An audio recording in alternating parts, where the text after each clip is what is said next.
We've talked about how to pronounce the past tense in verbs where the past tense is formed by adding ed to the present tense. And we've seen there are three basic ways to do that.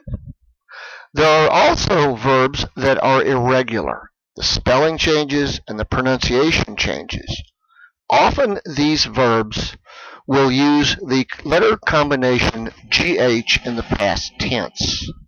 There are also a number of nouns that do that. And generally speaking, there are two ways to pronounce that GH combination.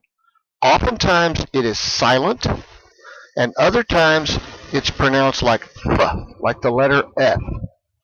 Now that sounds a little confusing, but let's see if we can't uncomplicate it.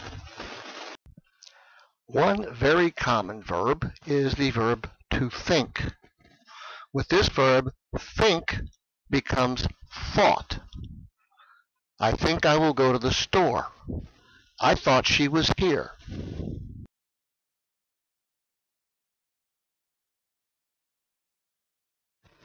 Another is the verb to bring, where bring becomes brought. Did you bring the food? I brought it yesterday. Others include fight, which becomes fought, buy, which becomes bought, and teach, which becomes taught.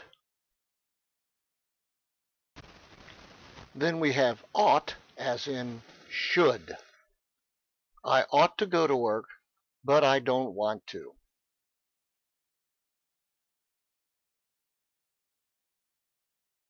What about the words where the GH sound is pronounced like F? These include words like laugh, cough, and laughter. Now, 2 out of 3 of these words, laugh and cough, can be either a noun or a verb. Now, when they're verbs, you form them by adding ed. Laugh becomes laughed.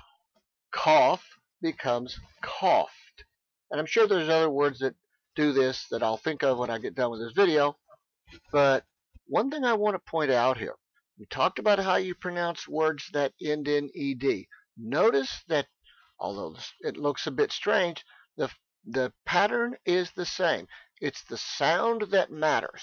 We have here an unvoiced consonant, laugh, cough, and we pronounce that ed simply as t, a T sound, without any vowel. Laughed, coughed. So that ought to help. In the next video, we're going to put all of this together and we're going to do some practice. We've all had that frustration of knowing something and not being able to use it. You understand the grammar, you understand the principle, and yet when you actually try to talk, your tongue freezes. The solution to that is practice, and that's exactly what we're going to do. So I'll see you in the next one.